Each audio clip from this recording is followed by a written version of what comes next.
Hello, everyone. This is MMA Interesting Prospects podcast. Today, our guest is Isaac Moreno, who will fight on Fury FC 106 July 18th. Hello, Isaac. How are you? I'm great. How are you? I'm good. And if you can tell me, because you fought last time in 2023, so it was quite a long time ago. So if you Yeah. can tell me what was the reason behind really big break that you had? So preparing for my last fight, because I was gonna turn around quick and fight in July, and I ended up tearing my pec. So I tore my pec, and I didn't get surgery on it. But it took me 12 months to recover from that. And then I decided to open up a gym. So that's what I've been doing for the past year and a half. Well, we're in our second year of business, but yeah, just growing the fight community down here and sharing my knowledge and well learning. I This break really gave me a time to really slow things down and learn because I fought 5 times in 12 months. So like fighting is not an issue. It's I had to slow things down and really understand what I was doing. And of course, like all the guys that I've been fighting were high level jiu-jitsu guys. So what did I do for the past 2 years? Wrestled and did jiu-jitsu. So I learned a lot. I learned a lot within these past 2 years. I've really grown, and you guys are going to see a different prime time in the cage. And was it all like always a dream for you to build your own gym? Yes, yeah. I opened up my first gym when I was 14, and I've been teaching for the majority of my life. I started martial arts when I was 3, and my parents didn't let me quit. My parents decided to open up a gym when I was 14, and I ran the karate classes, I ran the kickboxing classes. So I was teaching grown men, I was teaching little kids, and I've worked at daycares, I've worked at different gyms. Um, Teaching has always been a part of my life. And it was nice to now that I'm older, like finally have my own business and have my own gym and really grow new prospects. So it's kind So of it's cool. crazy because you are quite a young fighter and you had so many years of experience in coaching. Yes, sir. So in the end, you will be the coach and the fighter in the same time. Yes, that was my number one goal. Like getting to the UFC, yes, right. That's inevitable.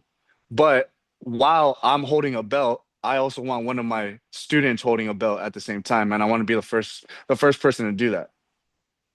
Yes, yes, and nobody did it before, so it will be like super great accomplishment. Yes, sir. Yes, sir. God willing, everything happens, and He has a plan for me. And right now you will be fighting Julio Rodrigues. I think that we can say that he's a veteran of the sport because he got 24 fights. And if you can tell me, do you think that he's a good opponent for your return fight? And overall, what do you think he's the best in? What kind of areas he can be dangerous? So yes, Julio is a vet. Um, he's dangerous everywhere. He's a black belt in jiu-jitsu, and he's very scrappy. He's a tough fighter. Um, these vets are really the most dangerous fighters because they have nothing to lose. I have everything to lose, and he has nothing to lose and everything to gain. He wants to derail my career the same way like every other opponent has done in the past. But we have prepared correctly, and he has something in store for him. But we're ready for wherever the fight goes. Like I said, I've been training. I've grown my wrestling and my jiu-jitsu, and well, my striking has only gotten better. Um, so God willing, we'll see a victory that night. And actually, we can like call you a Mr. Fury FCB because you fought as the amateur there. You never lost a fight. You of course were a champion, and then you were undefeated, 6-0 as the pro. So I'm not sure if there is anyone with this kind of record, 11-0 with amateur title also. Yeah, well, Joshua Van just fought, and he came through Fury FC. Went all his amateur career, won the belt as an amateur, went on to pro, won the belt there, and then now he's fighting for, well, he's the number one contender in the world. So, I'm on that route as well. Um, like I said, God willing, and He has a plan for me. And actually, you had a few really good wins, like Sam Kilmer, who after a few, I'm not sure, like 1 year later, become a welterweight champion in Fury. So Yeah. it's not that you are that you won fights with some less known fighters, but against really good regional prospects. And I think that this is also an indication of your talent and the potential that you have. Yes, sir. And I'm still very green to the sport. I'm still super raw. 6 fights isn't a lot of fights. But I have 20 about 24 years of experience in martial arts. So a lifetime of fighting. I'm a world champion in point karate. I'm world champion in kickboxing. I fought all over, and now it's just fighting on a bigger stage. So it's nothing new to me. I've fought tough opponents. I've fought the best grapplers. Um, and I'm just fighting a guy with a lot of fights, but that doesn't mean anything to me. And actually, also this year you were scheduled to fight Luis Hernandez, also an undefeated Yeah, prospect. And if you can tell me why this fight didn't happen. he pulled out. So they had said that he wanted to go down to 155, and well, I'm not a 55er, so uh, yeah, they scratched the fight. But I've had, yeah, that fight. I had Luis Hernandez, and then I had what's this guy's name? Osmosis Jones, Austin Jones. I was supposed to fight both of them, and it fell through. I got a shot, a short notice shot, and I couldn't make the weight. So I mean, now I'm here back in the regional scene, and here to really stamp my invitation to the UFC. Um, like I said, it's inevitable. Getting there is inevitable. It's just a matter of time. So I believe if I beat Julio, I'm already on the list for a short notice fight. Um, and then who knows, right? I beat Julio, I go on, I fight somebody else, or I take the belt from Sam, and then I get the call up. Um, it's really Sam wants that fight. He's been calling me out after every single fight, but I know it stings because that was his first loss, right? I gave him his first loss, and then after that, I gave everybody the blueprint on how to beat Sam. So just defend on the first round, second and third round, he gets tired and just beat him. So uh, I gave everybody else the blueprint. He went on a 3 fight losing streak after me, and then now he has the belt. He worked back and he's gotten really good, right? But I still don't think he's on my level, and I can, I'll, he's been claiming he's the best, right? But I'll show him who daddy is again, and take the belt and then go on to the UFC. So, but the belt isn't really a goal for me. If I, well, when I beat Julio, I get the call up, I'm good to go. Like belts mean nothing to me unless it's that UFC strap. So And about taking a short notice fight, how quickly can you make a welterweight limit? right now I can make it. But I have grown. I am older now. Um, so I'm bigger. You guys are gonna see me in the cage, and I'm a big welterweight. I was already a big welterweight. Now I'm a bigger welterweight. Everything's dialed in, and uh, after this fight, I'm gonna stay in shape, like stay in camp. I've been in camp for the past year, so um, yeah, my body just wasn't used to. I had 3 days to cut the weight, and I wasn't getting that weight down. Um, so yeah, I ended up in the hospital, and so that kind of stopped that. So I had to rest for about a month, and then Coach Richie out of culture invited me out to Montreal with Team Valentina Shevchenko, and I was out there for a week for her fight. For her fight week, and learned a lot. That was a cool little sharpening up stage, and then I came back home, and I've been prepping for this fight. So it's cool. Like I'm ready to go now. After this fight, I'll be ready on a week's notice or a couple days' notice. I'll be ready to make weight. And getting back to your gym, do you have right now the fighters maybe like on the amateur level, maybe early pro, that you can see that they have a big potential, and in few years that they can be in the UFC or any other big organization and being successful there? Yes, sir. We've in the past, well, our first year being open, we went 14-2 as a team.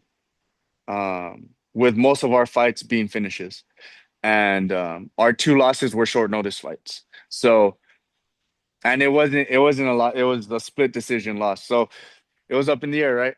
I have a very special group of men that follow my lead, and we have a great team. And I can see all my guys fighting in the UFC. Um, it's just a will it's just their effort that they put in. Like if they already have the blueprint with me. I've already laid down the tracks. I've already built my relationship with Fury. I've already built all these different connections. Now they just have to follow the lead, and we're gonna get them there. My little brother fights next week in Houston. Um, he has a kickboxing fight. So after that, we're gonna start preparing him for MMA. I have a pre prerequisites for all my fighters. So they have to have at least 5 full contact kickboxing fights. They have to at least have their blue belt in jiu-jitsu, and then we can start the amateur process, because a lot of fighters don't have a blueprint. A lot of the fighters don't, they just go, right? They just like, I'm gonna start my amateur career. Or I'm already like, they go to an MMA gym. That's just an MMA gym. All my guys go to different coaches for everything. I am their head coach. I'm their kickboxing coach. Then they have a jiu-jitsu coach. They have a boxing coach. They have a strength and conditioning coach. We have coaches for everything. I don't believe in one coach knows it all. And I've been successful that way. That's how I was raised. My dad would take me to a kickboxing coach for kickboxing, a Muay Thai coach for Muay Thai, a boxing coach for boxing, jiu-jitsu coach for jiu-jitsu. Like I had specialists in every single department. And it was my job as a martial artist to blend everything in and make my own style.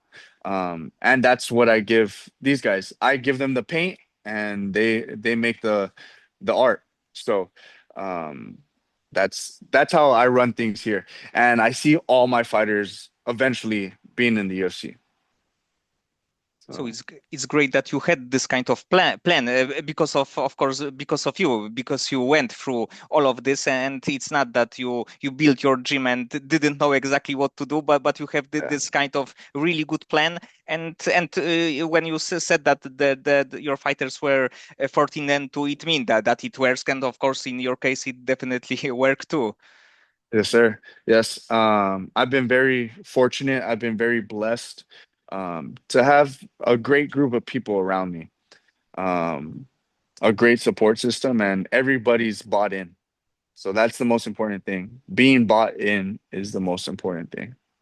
Um, you can't go. you can't go far if people are struggling to keep up. You have to keep the same pace. Everybody has to have be on the same pace in order to go far. So, all my guys, I mean, their time's coming. Their time's coming, and I've already had this plan. Um, my father made this plan when I was little. We talked about this when I was super young about having a gym like this, having different coaches for everything, and having guys ready to go, and all my guys are ready to go. So it's a matter of time. And do you watch UFC, especially the welterweight division, when their like ranked fighters are fighting? Do you watch these fights, and do you like comparing yourself to these fighters? Oh, definitely. I see a lot of sloppy fighters. I see a lot of gaps in a lot of people's fight game, and yeah, I I believe that I belong in the top 15 already. So y'all are gonna see on this next fight that there's levels to this, and I've been on a different levels since an amateur. So um, yeah, I went into fighting without great grappling, and I fought nothing but grapplers and consistently shut them down.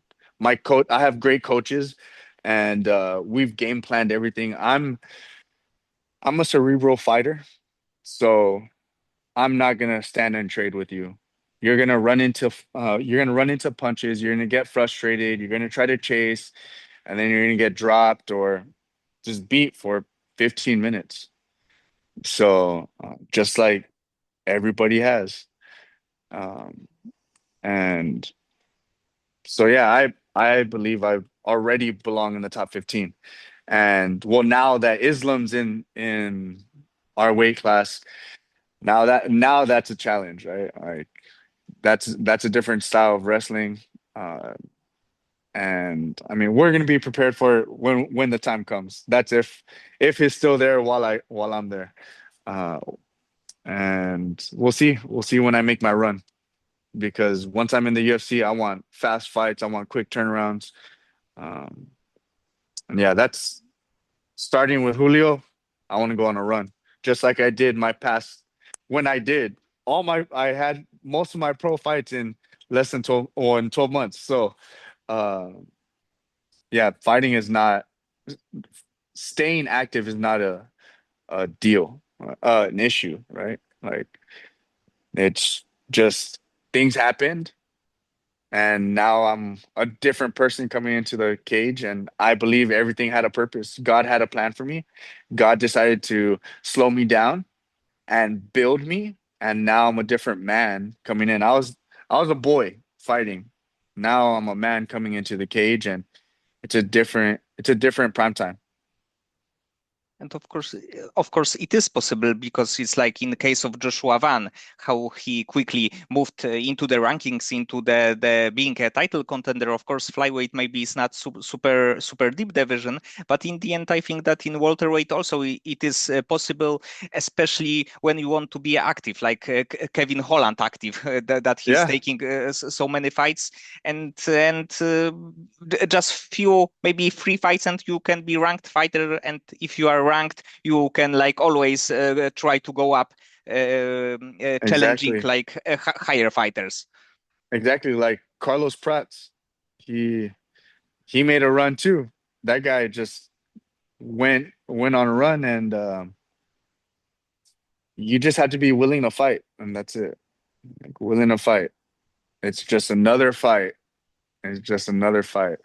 But we don't like to get too ahead of ourselves, and we like to take fight by fight, right? Like right now it's Julio, then whoever's next, that's the fight we'll focus on. Then next, step by step. Like I said, God has a plan for me, and I'm trusting in it.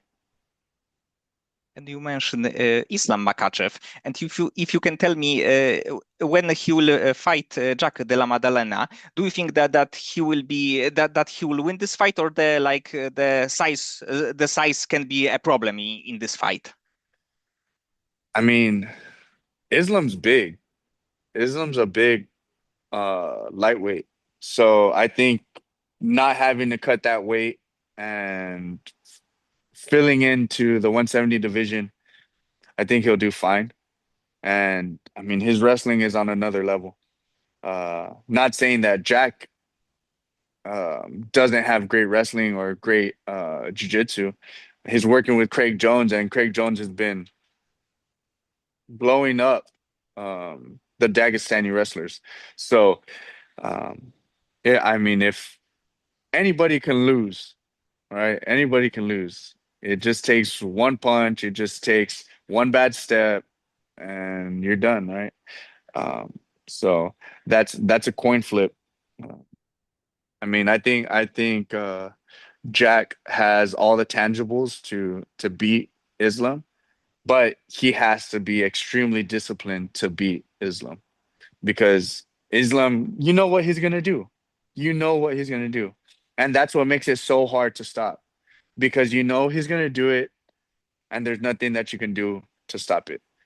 Just like the way I fight. Everyone knows I'm gonna stay standing up and I'm gonna point fight you, and there's nothing you can do about it. You're just gonna continue running into things, and that's what makes uh, everything else more dangerous because you're so used to okay, this guy, let's say Islam.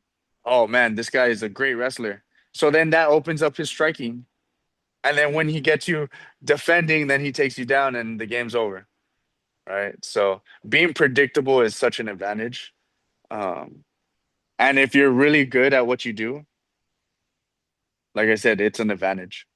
So I think Islam will do good in the welterweight division, but just wait until I get there.